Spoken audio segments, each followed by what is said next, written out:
Good morning! Good morning sa lahat! Ano na tayo ngayon sa mga basic moves na tayo. So, exciting siya kasi tuturuan tayo. Dito makakabasa tayo ng mga basic moves kung paano ba siya i-massage. So, start na tayo. The basic moves.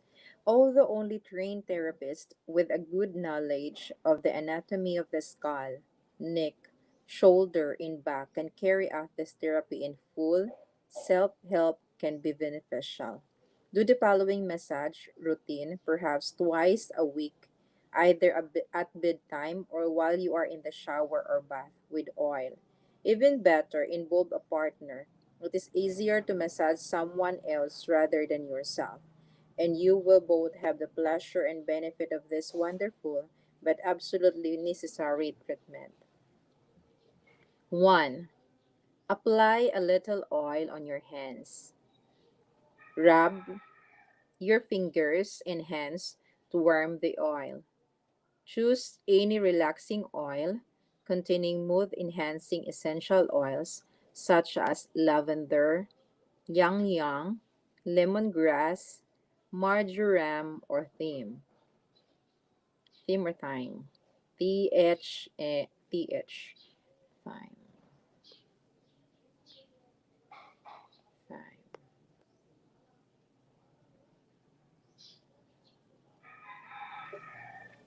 Number 2, place the tips of the finger on the ear lobes and slide your hands down to reach the top of the neck. From here down to the shoulder, massage the sides of the neck using your fingers and thumbs in a rotatory movement. Saman. Kasi niya.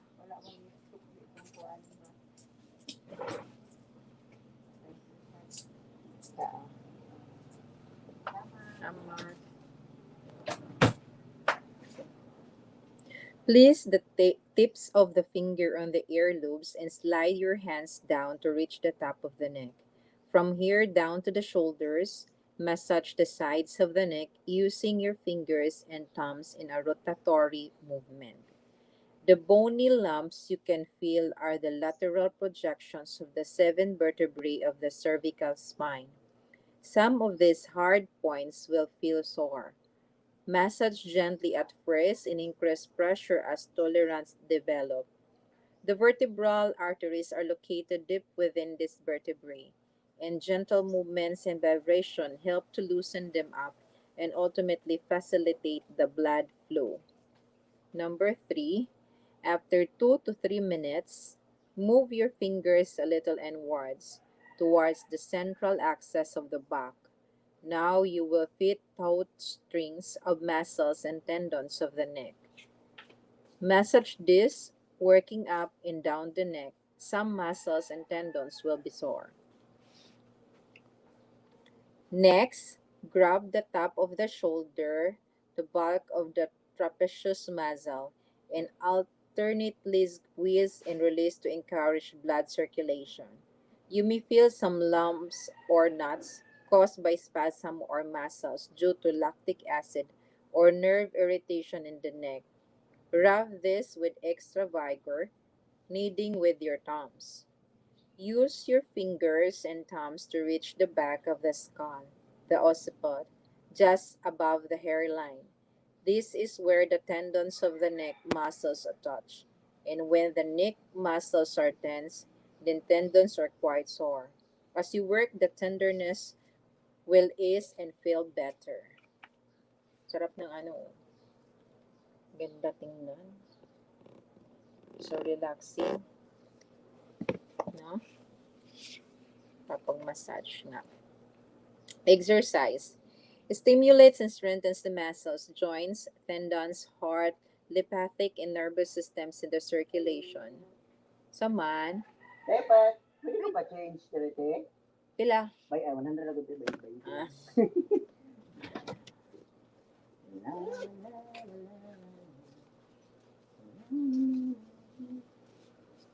Mura naglota ang imuhang baby Jed. Eh? Mura naglota imong baby. Kapit kayo. Buyag-buyag. Puro tayo gapon di. Ready ka Thank tayo. you.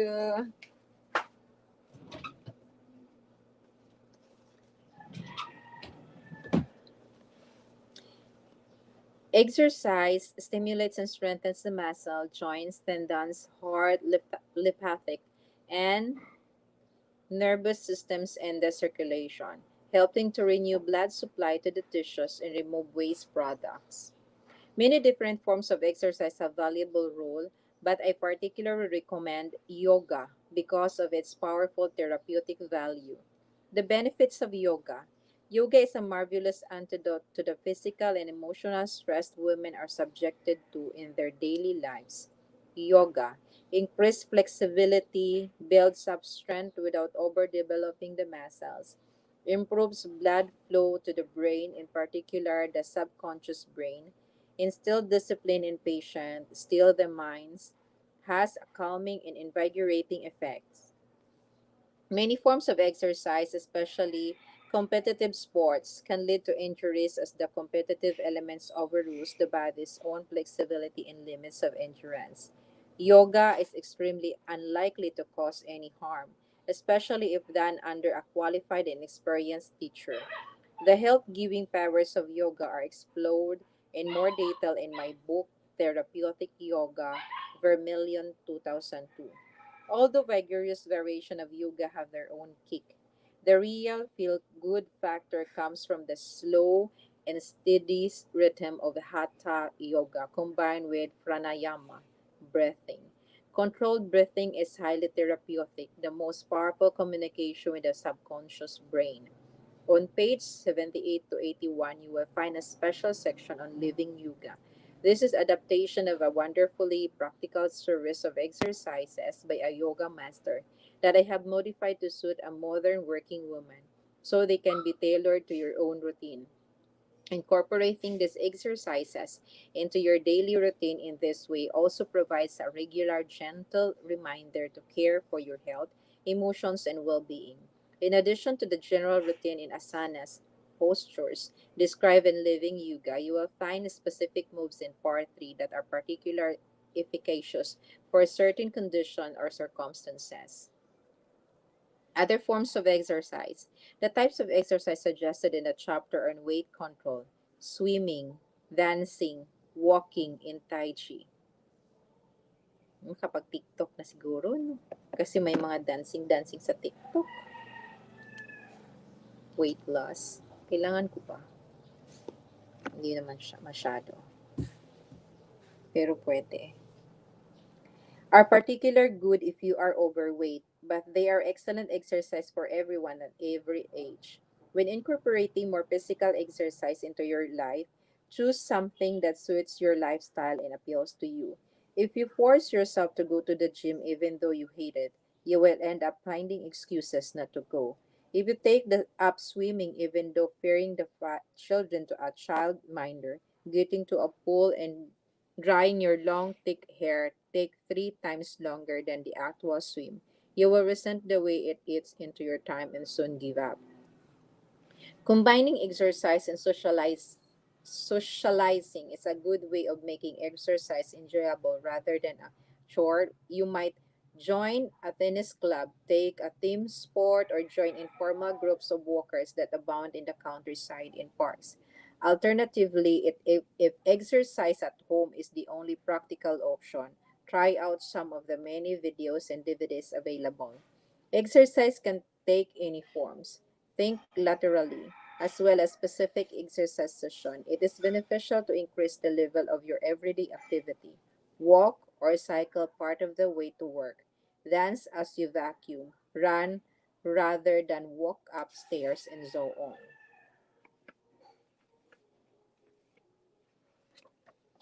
Relaxation. In this age of high stress, with pressures at work and at home and demanding lives that leave no space to just be, there is a demand for relaxation, and the mind needs rest just as the body does. You can use a variety of methods to still your mind: chanting, praying, contemplation, concentration, Autosuggestion, meditation, visualization, and yoga are all good disciplines. I have opted for relaxation through controlled breathing because it gives quicker results and very practical. As our muscle relax, there is less resistance to the flow of blood, so general circulation improves. Relaxed muscles reduce pressure on the brain.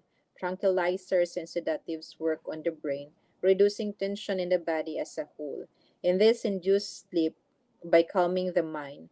Through controlling your breathing, you learn to control your subconscious mind. To get into the habit, set aside the same time every day. A good suggestion is at the end of the working day, when 20 minutes of following these relaxation techniques will help you to unwind and provide a break between your working life and your domestic and social life in the evening. It is a habit worth forming. You will not only feel more relaxed, revived, and re energized, but done regularly, this simple form of relaxation will help to lower blood pressure, reduce stress levels, and improve concentration.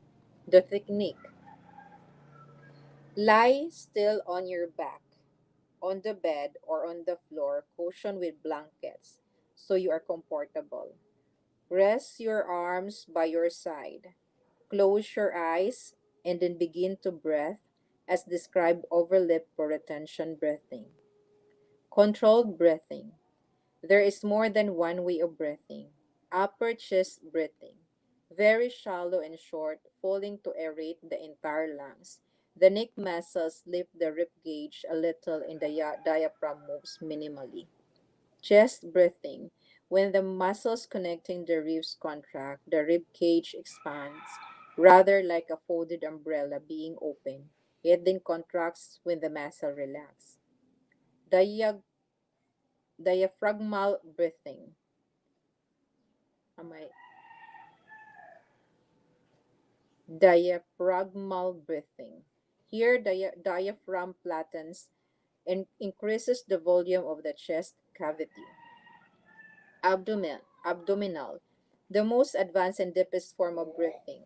Sabok-sabokan na po kote. Ah, 100 na lang kote. ah. Puro mo mga tibok sila mga kuan eh. Sildo manggod.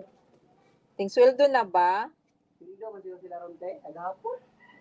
Agapon. Hmm.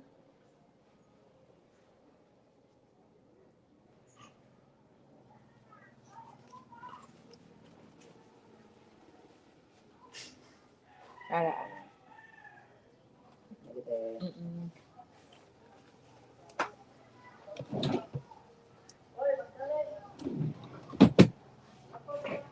Abdominal, the most advanced and deepest form of breathing. The abdominal wall billows out when breathing in, and the diaphragm flattens as the air rushes in. When exhaling, the abdominal wall is sucked in, pushing the diaphragm up, expelling as much as air out of the lungs as possible. I advocate this fourth type.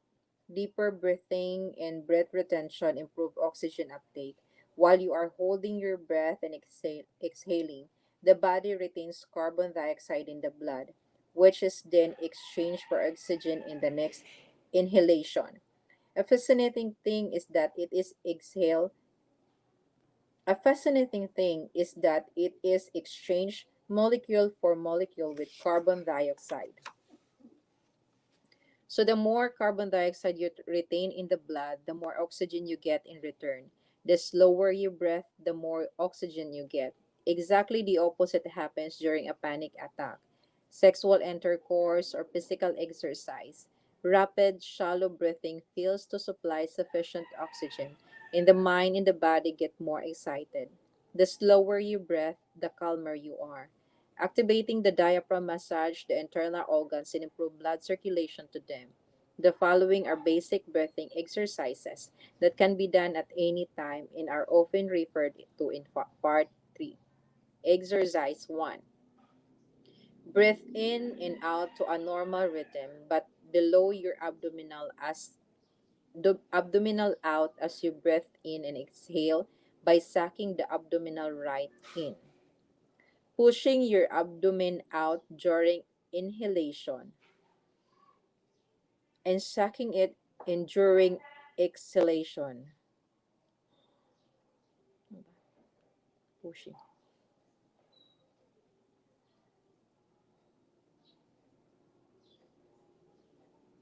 Pushing your abdomen out. Inhaling and sucking it in during exhalation.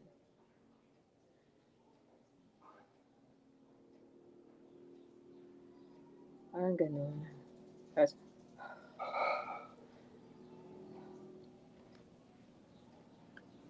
pushing your abdomen out during inhalation and sucking it in during exhalation. Exactly the opposite of what most people do. While bellowed out, the abdomen creates negative pressure in the abdominal cavity, and so the diaphragm flattens out and moves downwards, and blood rushes to the abdomen from the lower part of the body. When the body is sucked in, the diaphragm dumps and blood is pushed up towards the heart. Exercise 2. Quick in out breath. Expanding and contracting your abdomen as before helps to exchange air efficiently. Exercise 3. Retention breathing. Lie comfortable on your back. Breathe in for 3 seconds. Saman,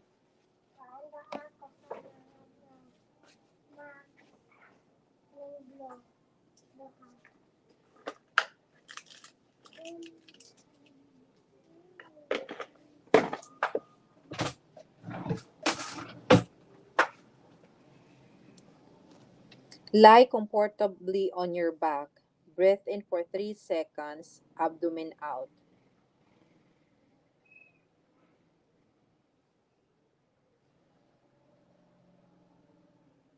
Hindi rin pala siya madali, no? Nagbe-breath in ka, pero yung abdomen mo out.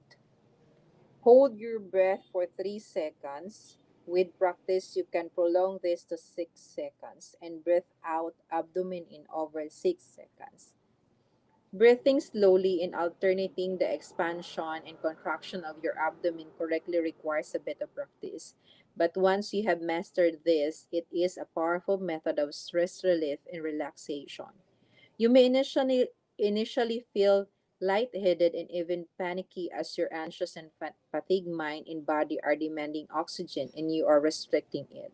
But as the oxygen supply to your body increases, your brain, whose main fuel is glucose and oxygen, benefits, and as you relax, it gets energized.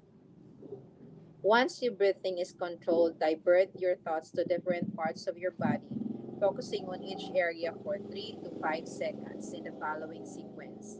Cycle 1. Forehead, eyebrows, top of your head, temples, back of your head, neck, shoulders, upper back, mid back, lower back, thighs, calves, ankles, feet, toes. Cycle 2. Forehead, eyebrows, top of your head, temples, back of your head, neck, shoulders, upper arms, forearms, hands, and fingertips. Repeat each cycle 3 times. Continue the slow, deep breathing. Your entire body will feel relaxed and heavy. Concentrate on your nostrils as you breathe. Cold air goes in and warm air goes out.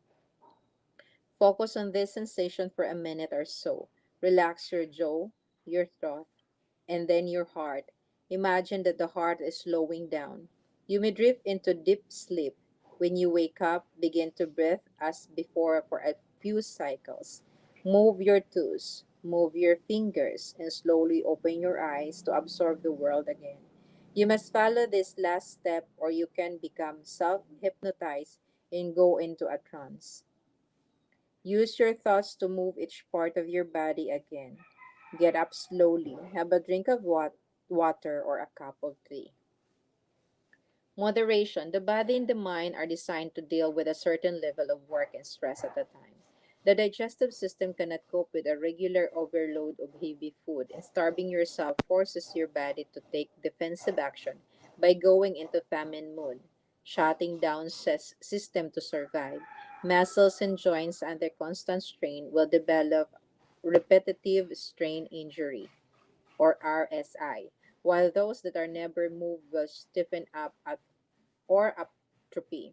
Life is a matter of balance. If you have been putting too many demands on your body, you need to allow it compensatory rest. Sleep after too much action, fasting after too much food. An alternative, perhaps more practical approach is to practice moderation. In the nutrition section, for example, I describe the foods that cause maximum harm. Unless you have an allergy, these foods won't individually cause much trouble. Problems arise with an excess if you overlook your digestive system with pizza, cheese, chilies, nuts, orange juice, creamy cake, coffee, and brandy all at once. Your body will revolt. Instead, play a balancing game. If you have drunk coffee, then perhaps pass on alcohol that day. If you had too much bread, perhaps eat fewer citrus fruit. Respect your body and don't overtax it. It is generally good advice that if you avoid what is most harmful to the body, it will cope better with what is less harmful. The body has a tremendous capacity to adapt itself, and that is the true gift of nature. If you minimize what is potentially harmful and eat sensibly, exercise regularly but without reaching a straining point, balance the busyness of your life with times of quiet, you will sustain health and well being. Living yoga through the day. This is a terrific daily routine based on the living yoga developed by my 90-year-old yoga master, Air Vice Marshal Soren Goyle, MBE. Finding a complete hour to do exercises is often difficult.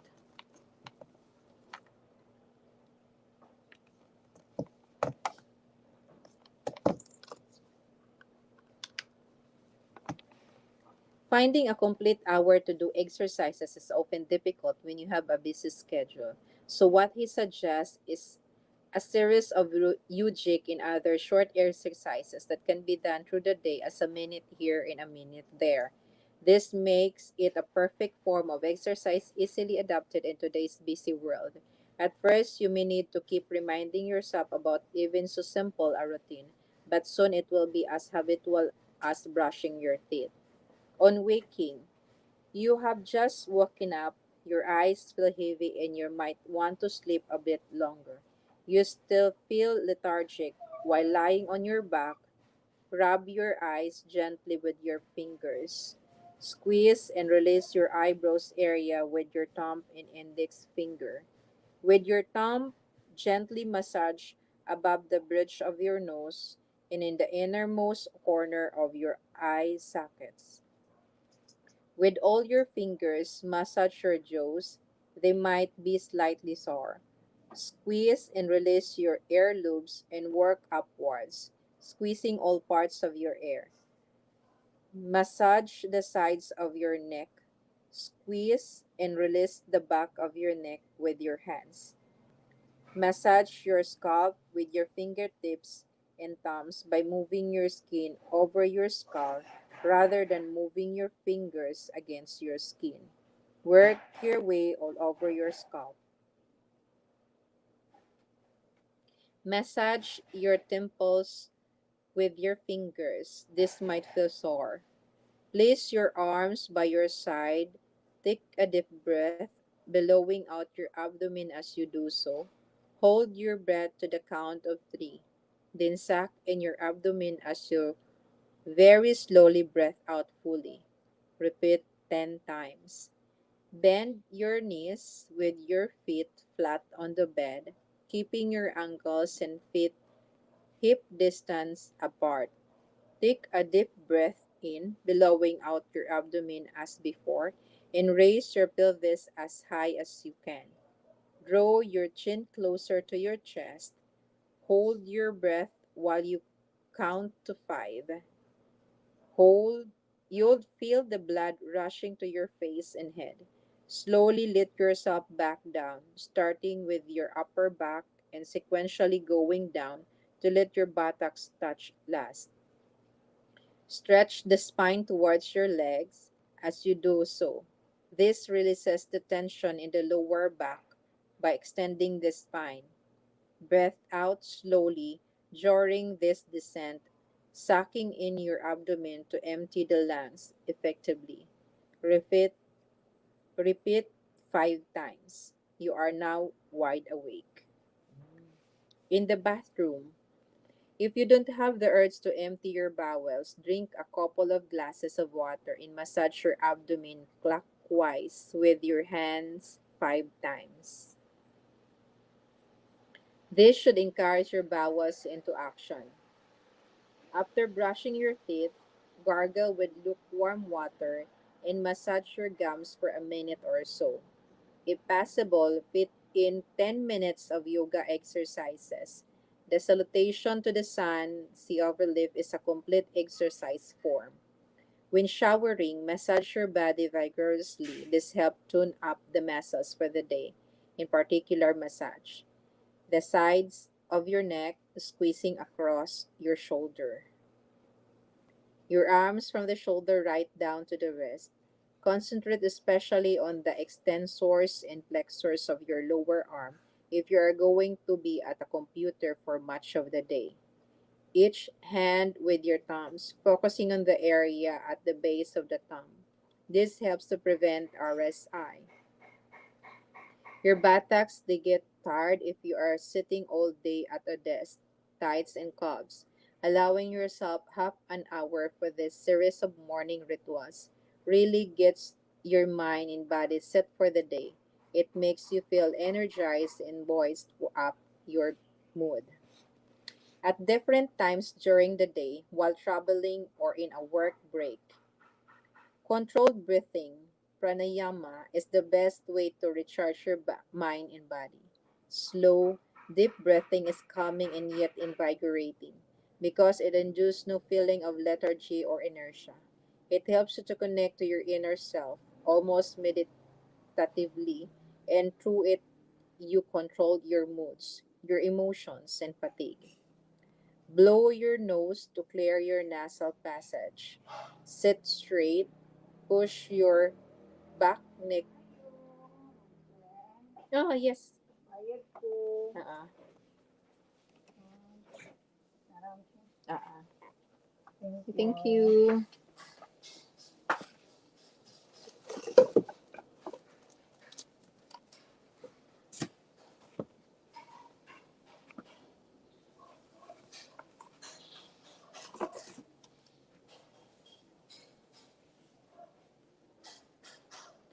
Blow your nose to clear your nasal passage.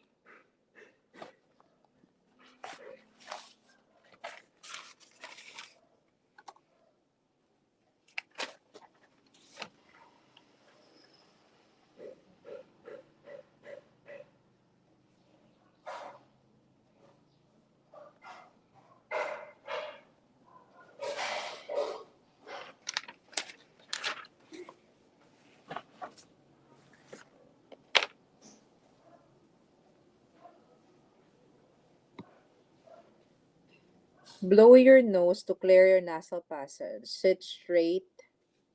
Push your neck back a little to keep the cervical spine aligned. Breathe in, gently billowing out your abdomen. Hold your breath as you silently count to 5. Exhale slowly, again counting to 5 as you do so, while sucking your abdomen in. Even in a workplace where the air may not be fresh, this slow, gentle breathing increases your oxygen intake. It is easy but effective and only takes up 2 to 5 minutes a few times a day. After only a few weeks, not only you, but others will notice the difference, as the peace and calmness in your face cannot be hidden. Salutation to the sun. Stand with feet and palms together. Take a few slow, deep breaths and keep your shoulders down and neck straight. Salutation to the sun. Salutation number one. Hindi ba nakikita? Okay. Attention. Salutation to the sun. Ganito.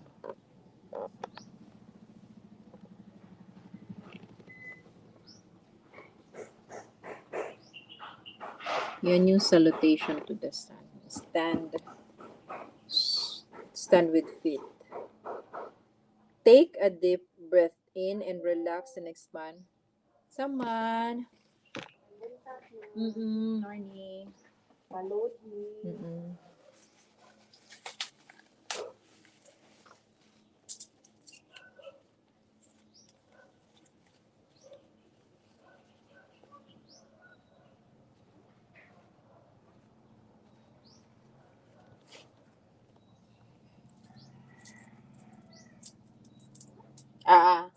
Ah, thank you.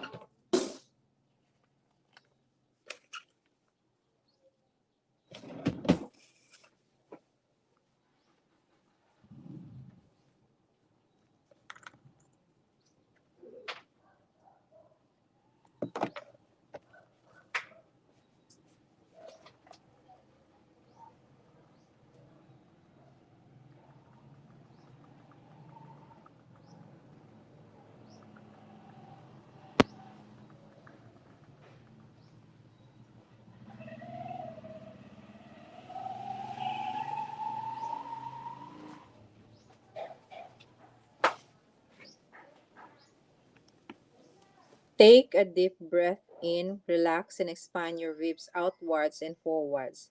Lift your arms and straight back, pushing hips forward but keeping legs straight.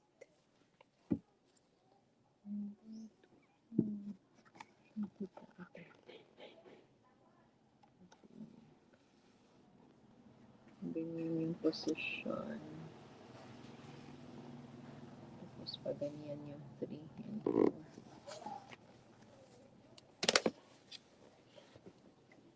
Breath out slowly and fold forwards, reaching down to place your palm on the floor.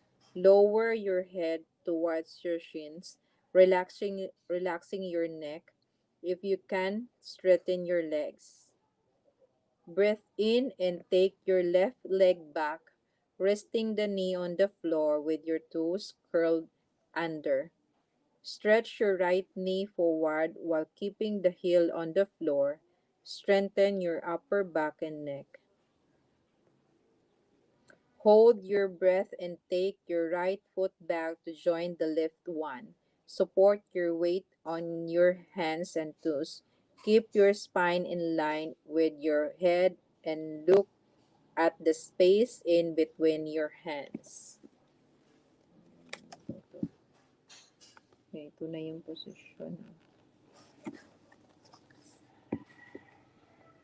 Breath out and lower your knees towards the floor by bending your arms. If your arms can't hold you, lower your knees to the floor first. Now lower your chest and forehead to the ground without dropping your hips.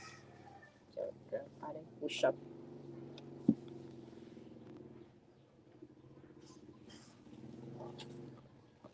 Breath in and lower your hips to the floor. Point your toes and then stretch back. Press your shoulder down. You may need to bend your elbows. Keep your upper back straight. Push your chest forwards and look up. And look up. This one. Ayan. Ito naman yung magiging next. Then ito. Then ito. Then last. Balik dito sa stand up. Breathe in and step your left foot forwards. And between your hands, rest your right knee on the ground and straighten your neck as in step 4. Breath out, bring your right foot forwards and beside the left one. Strengthen your legs and fold forwards as in step 3. Try to bend from the hips. Breathe in, stretch your arms out in front of you and then left up and stretch back as in step 2. Breath out and lower your arms into the prayer position. Stand straight and tall. You've complete one round. Repeat and build gradually to 12 rounds. Lunchtime in the office. The second half of the day can be a strain. Most people struggle through it, often fueled by coffee and snacks, and by the end of the day, feel they need some alcohol to unwind. Try relegating lunchtime chores to after work instead, and benefit from using the lunch period to regenerate your energy as follows.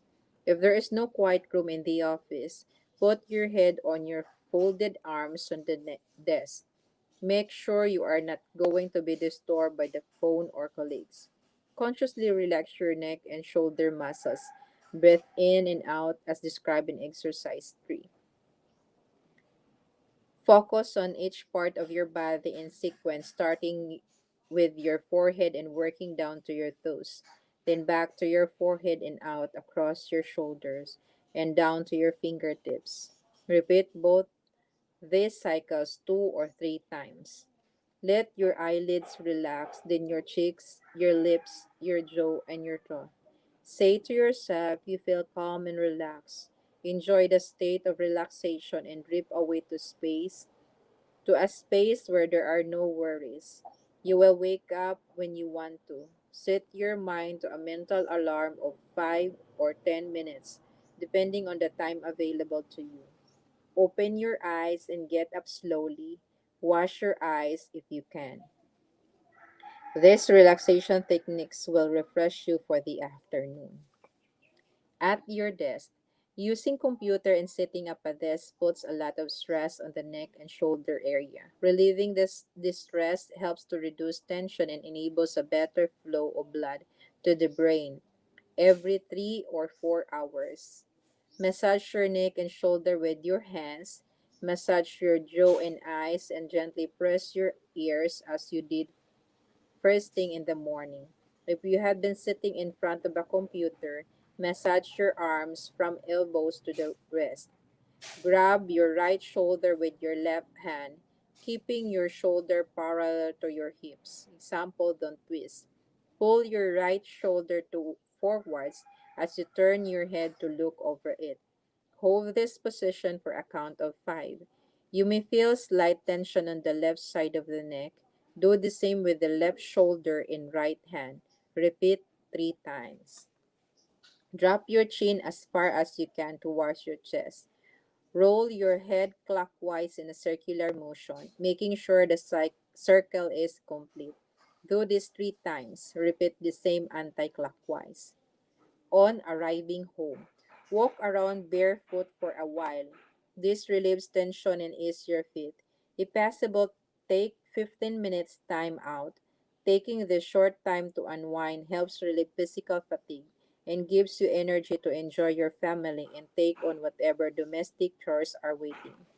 Drink some water and lie on the bed or on the carpet with a cushion under your head.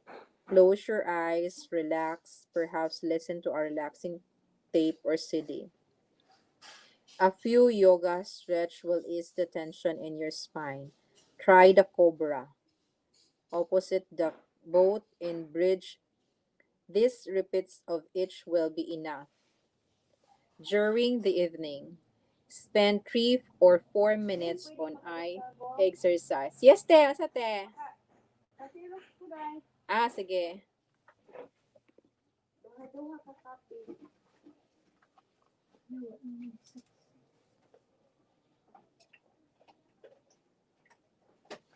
Nahuman na kasi imuhang kuante. Sa kuan, dahil ni sa ni.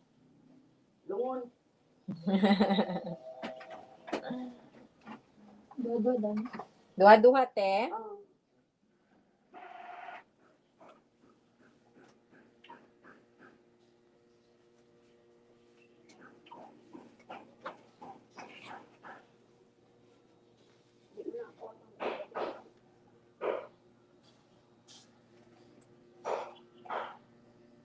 During the evening, spend 3 or 4 minutes on eye exercise. Keep your head still and look in sequence. Straight up, obliquely up left, straight left, obliquely down left, straight obliquely down right, straight right, and obliquely up right. Hold each gaze for 3 seconds. Repeat the full sequence 3 times. Rotate your eyeballs following and imagine that clockwise. Do this 3 times. Do the same anti-clockwise 3 times. Rub your palms against each other till they get warm with friction. Apply your palms to your closed eyes to warm them. After dinner, the digestive system is very sluggish at night, and so a little mild exercise helps. Walk about indoors or out for about 10 minutes to activate the intestines and aid digestion. Saman, Naman buntag, mga isak na, kapilan, mga light source, may tamsak.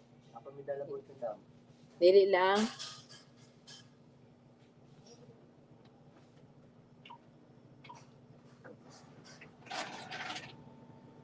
The digestive system is very sluggish at night, and so a little mild exercise helps.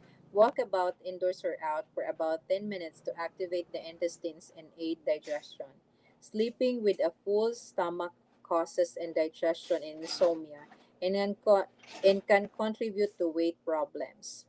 Before going to bed, lie on the floor and do 3 to 5 repetitions of the cobra boat and semi-bridge poses.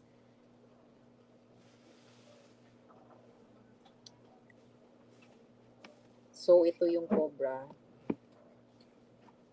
Yeah, pakita ko. Massage, or better get your partner to massage your neck, shoulder, temples, and scalp for 2 to 3 minutes in all. Once a week, extend this massage more fully. Facial massage will firm up the muscles and keep the skin toned. Gently massage your cheeks, jaw, forehead, eyebrows, and eyes. Use some eyes Use some eye cream around your eyes so as to not to drag the delicate skin. Ha? Ano naman?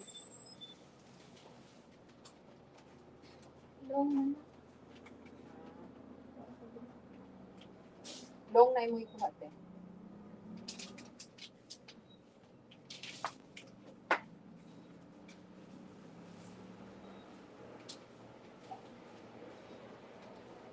Use some eye cream around your eyes so as not to drag the delicate skin. Cobra. Lie on your stomach with your feet together. Spread your arms out so that your hands are at air level in a straight line with your elbows and rest your forehead on the ground. Ito yung cobra. Yan, ito yung mga position. Cobra.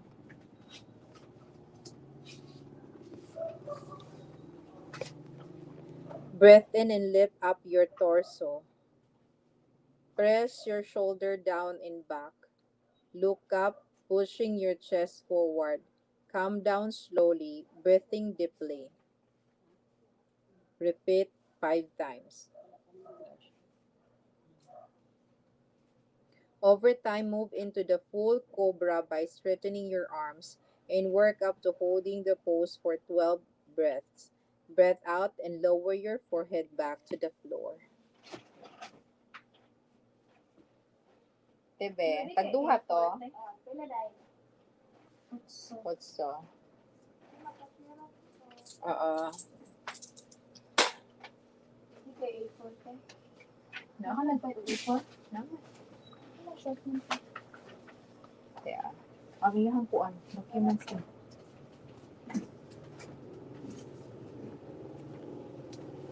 Harate Okay ra, short? Okay ra to. Happy ra man to niya. Kame be? Ilan eh?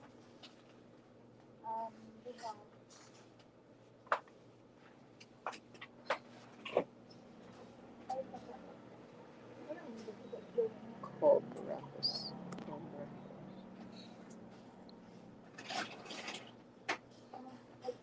Cobra. Ganyan pala. Cobra pala yung tawag ng sinasabi ni Topper. If you wake up in the night, go to the toilet, drink a glass of water, massage your... Anong nangyari?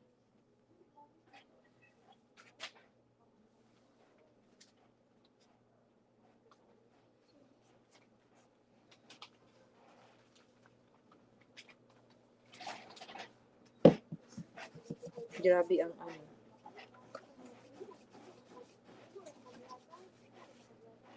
Go to the toilet, drink a glass of water, massage your neck, shoulders, jaws, temples, and ears. Do controlled retention breathing and imagine that your legs and arms are relaxing, filling up with blood and feeling heavy.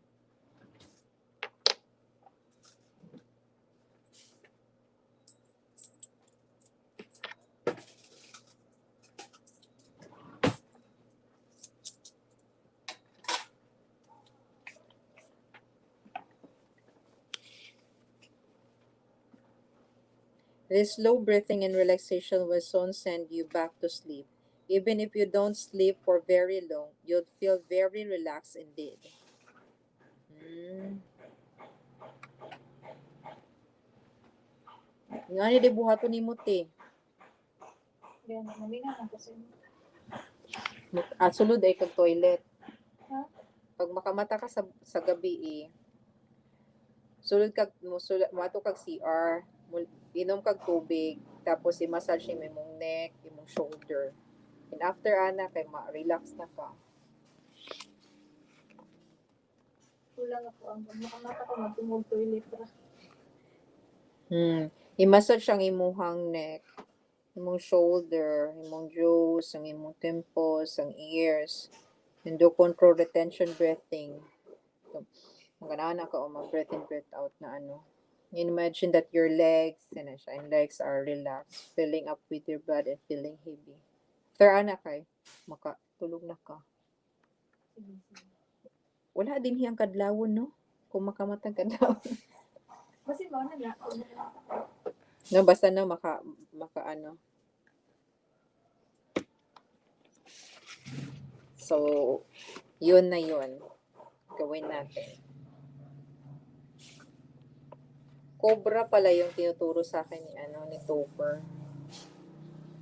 Before going to bed, te,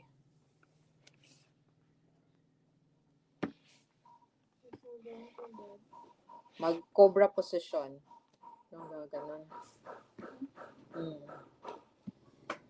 So, I'm done. I'm done with the chapter 2. Chapter 3 na tayo bukas. Thank you. Bye-bye. God bless.